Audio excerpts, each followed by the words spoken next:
আজকে আমি তোমাদের সাথে স্পোকেন ইংলিশের জন্য আরেকটি গুরুত্বপূর্ণ ক্লাস শেয়ার করব।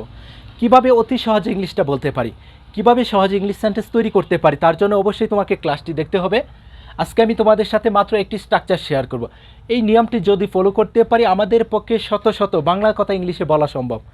আজকের পর থেকে যখনই এই ধরনের কোনো একটি বাংলা কথা বলবো, আমার কোনো একটি কাজ করার কথা ছিল, যে কোনো একটি কাজ করার কথা ছিল, আমার কোনো একটি কাজ কি করার কথা ছিল না, আমার কি কোনো একটি কাজ করার কথা ছিল, অথবা আমার কি কাজ করার কথা ছিল, বা কখন কাজটা করার কথা ছিল, এই ধরনের কথা যখন বলবো কিভাবে সহজে ইংলিশটা বলতে পারি, তার জন্য তোমাকে এই নিয়মটি ফলো করতে হবে। এখন যদি বলি আমার কাজটা করার কথা ছিল, সেই ক্ষেত্রে শুরুতে দেবো কি সাবজেক্ট, তারপর সাবজেক্ট অনুযায়ী ওয়াজ অথবা ওয়্যার, সবার সাথে বলবো কি সাপোজ টু, তারপর ভার্বের প্রেজেন্ট রূপ, তারপর দেব কি অবজেক্ট। এখন যদি বলি আমার কাজটা করার কথা ছিল, সাবজেক্ট হলো কি আই, ওকে। ওয়াজ ওয়্যার থেকে আসবে কি ওয়াজ, আই ওয়াজ, তারপর বলবো কি সবার সাথে suppose two, supposed to, okay.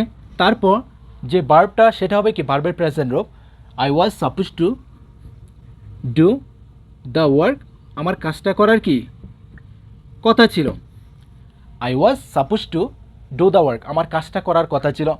I was suppose to go, আমার যাওয়ার কথা ছিল। I was suppose to help him, আমার তাকে সাহায্য করার কথা ছিল। I was suppose to play, আমার খেলার কথা ছিল।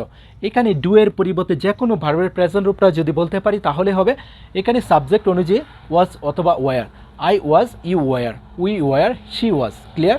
এখন যদি বলি আমার কাজটা করার কথা ছিল না, সেই ক্ষেত্রে ওয়াজের সাথে শুধু নট বলবো তাহলে হবে I was not suppose to do the work, আমার কাজটা করার কি কথা ছিল না। যদি প্রশ্ন করি আমার কি কাজটা করার কথা ছিল, সেই ক্ষেত্রে ওয়াজকে শুধু সামনে নিয়ে আসবো তাহলে হবে ওয়াজ I suppose to do the work, আমার কি কাজটা করার কথা ছিল। I was suppose to do the work, আমার কাজটা করার কথা ছিল। I was not suppose to do the work, আমার কাজটা করার কথা ছিল না। ওয়াজ I suppose to do the work, আমার কি কাজটা করার কথা ছিল। এখন যদি জিজ্ঞাসা করি আমার কি করার কথা ছিল, সেই ক্ষেত্রে বলবো শুরুতে what was I suppose to do, আমার কি করার কথা ছিল, আমার কখন করার কথা ছিল। When was I suppose to do the work, আমার কখন কাজটা করার কথা ছিল। Where was I suppose to do the work, আমার কাজটা কোথায় করার কথা ছিল। How was I suppose to do the work, আমার কাজটা কিভাবে করার কথা ছিল। আমার কাজটা কার সাথে করার কথা ছিল। উইথ হোম, কার সাথে, উইথ হোম, কার সাথে। ওয়াজ I suppose to do the work, আমার কার সাথে কাজটা করার কথা ছিল।